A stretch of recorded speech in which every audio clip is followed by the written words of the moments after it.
ये कैसे हो सकता है? लाश 4 दिन में कंकाल बन जाए। और ये सब खोनी ने तब किया जब वो जिंदा थे। सो ब्रूटल।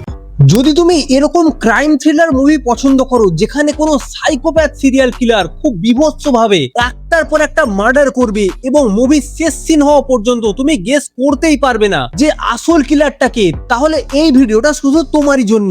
আর ভিডিও শেষে থাকছে একটা বোনাস মুভি যেটার জন্য তোমরা সবাই অপেক্ষায় থাকো। আমাদের লিস্টে নাম্বার 6 এ আছে এজেন্ট সাই শ্রীনিবাসা আত্রেয় নামের এই মুভিটা।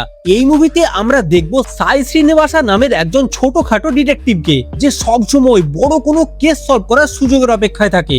একদিন তার সামনে এমন একটা মিস্টেরিয়াস কেস আসে যেখানে সে হঠাৎ করে রেল লাইনের ধারে পড়ে থাকা একটা অজ্ঞাত পরিচয়ের ডেড বডির ইনভেস্টিগেশন শুরু করে। কেসটা শুরুতে খুব সাধারণ মনে হলেও যত সে গভীরে যায় ততই বুঝতে পারে এই কেসের পিছনে অনেক বড় একটা কনস্পিরেসি লুকিয়ে আছে।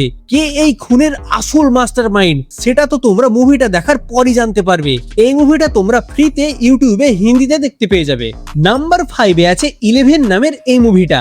এই মুভিতে স্টোরি ফলো করে একজন শার্প পুলিশ অফিসারকে নিয়ে, যার সামনে একের পর এক রহস্যময় মার্ডার কেস আসতে শুরু করে। কিন্তু ইনভেস্টিগেশন যতই এগোয় স্টোরি তত বেশি পার্সোনাল আর ডার্ক হতে শুরু করে।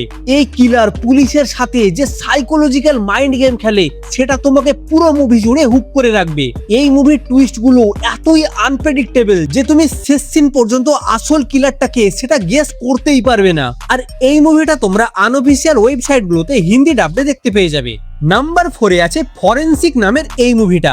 এই মুভিতে আমরা দেখব একজন ফরেনসিক এক্সপার্ট আর একজন পুলিশ অফিসারকে, যারা একসঙ্গে এক ভয়ঙ্কর সিরিয়াল কিলিং কেস ইনভেস্টিগেশন করতে শুরু করে, যেখানে এক সাইকোপ্যাথ কিলার শহরের ছোট ছোট মেয়েদের টার্গেট করে বিভৎসভাবে খুন করছে। কিন্তু এই কেসের সবচেয়ে বড় চ্যালেঞ্জ হলো কিলার প্রায় কোনো এভিডেন্সই রেখে যাচ্ছে না। ফরেনসিক সায়েন্সকে ব্যবহার করে কিভাবে একটা একটা করে ক্লু জোড়া লাগিয়ে সিরিয়াল কিলারকে ধরা হয় সেই প্রসেসটা এতই ইন্টারেস্টিং যে তুমি স্ক্রিন থেকে চোখ সরাতে পারবে না। আর এই মুভিটাও তোমরা ইউটিউবে হিন্দি ডাবে দেখতে পেয়ে যাবে। নাম্বার 3 এ আছে আঞ্জাম পাথিরা নামের এই মুভিটা। এই মুভিতে আমরা দেখব এমন একজন সাইকোপ্যাথ কিলারকে যে এবার কোনো সাধারণ মানুষকে নয় বরং শহরের পুলিশ অফিসারদেরকে একের পর এক ব্রুটাল ভাবে খুন করছে। আর বডির পাশে একটা অদ্ভুত সাইন বা চিহ্ন রেখে যাচ্ছে। খুনিকে ধরতে পুলিশের সাথে হাত মেলায় একজন এক্সপার্ট ক্রিমিনোলজিস্ট। কিলার কেন শুধু পুলিশদেরই টার্গেট করছে আর এর পিছনে ডার্ক ব্যাক স্টোরিটা কি সেটা যখন ক্লাইম্যাক্সে রিভিল হবে তখন তোমার গায়ের লোম খাড়া হয়ে যাবে। আর এটাও তোমরা ইউটিউবে হিন্দিতে দেখতে পেয়ে যাবে। নাম্বার 2 এ আছে পর্থজিল নামের এই মুভিটা। এই মুভিতে আমরা দেখব একজন এক্সপিরিয়েন্স পুলিশ অফিসার আর একজন নিউ জয়নিং অফিসারকে, যাদের একসঙ্গে একটা ব্রুটাল সিরিয়াল মার্ডারকে সলভ করতে হয়। কিলার অল্প বয়সী মেয়েদের গলা টিপে খুন করে আর তাদের বডিগুলো একটা অদ্ভুত পজিশনে সাজিয়ে রেখে যায়। কিলারের সাইকোলজি আর মোটিভ এতটাই ডিস্টার্বিং যে এটা দেখার পর তোমার রাত্রে বেলা একা হাঁটতে ভয় লাগবে। এই মুভিটাও তোমরা আনঅফিসিয়াল ওয়েবসাইট গুলোতে হিন্দিতে দেখতে পেয়ে যাবে। আর ফাইনালি নাম্বার 1 এ আছে রাতসাসান নামের এই মুভিটা। আমার মনে হয় না এই মুভিটার কোন রকম ইন্ট্রোডাকশন দরকার আছে।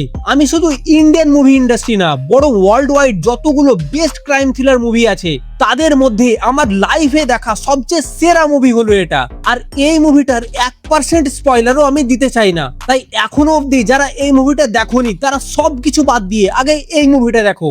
আমি গ্যারান্টি দিচ্ছি এই মুভিটার ফ্যান হতে তুমি বাধ্য হবে। আর এই মাস্টারপিসটাও তোমরা আনঅফিসিয়াল ওয়েবসাইট গুলোতে হিন্দি ডাবে দেখতে পেয়ে যাবে। আমি কথা দিয়েছিলাম ভিডিওর শেষে একটা বোনাস মুভি থাকবে, আর সেই দারুণ মুভিটা হলো থুডারুম। এই মুভিতে আমরা দেখব সানমুগাম নামের এক সাধারণ ট্যাক্সি ড্রাইভারকে, যার জীবনের সবচেয়ে প্রিয় জিনিস হলো তার ফ্যামিলি আর নিজের গাড়িটা। কিন্তু হঠাৎ এমন একটা ঘটনা ঘটে যার কারণে সে পুলিশের ঝামেলা আর এক ভয়ঙ্কর ক্রাইমের মধ্যে জড়িয়ে পড়ে। কখন যে এই মুভিটা একটা সাধারণ ফ্যামিলি ড্রামা থেকে ভয়ঙ্কর এক ক্রাইম থ্রিলারে বদলে যাবে সেটা তুমি টেরও পাবে না। এই ক্রাইম থ্রিলার মাস্টারপিসটা তোমাকে 1 সেকেন্ডের জন্য বোর হতে দেবে না। আর এটাও তোমরা আনঅফিসিয়াল ওয়েবসাইট গুলোতে হিন্দিতে দেখতে পেয়ে যাবে। আর এই ছিল আমাদের টপ 6 পিওর ক্রাইম থ্রিলার মুভিজের লিস্ট। এগুলোর মধ্যে কোন মুভিটা তোমার সবচেয়ে বেশি ফেভারিট? আর তোমার যদি মনে হয় আরো অন্য কোনো মুভি এই লিস্টে থাকা দরকার ছিল তাহলে সেটা কমেন্টসে অবশ্যই জানাও। আমি কথা দিচ্ছি তোমার সাজেস্ট করা মুভিটাই পরের পার্টে রাখবো। যাওয়ার আগে ভিডিওটাতে একটা লাইক করে চ্যানেলটাকে সাবস্ক্রাইব করে দিও। দেখা হচ্ছে পরের ভিডিওতে।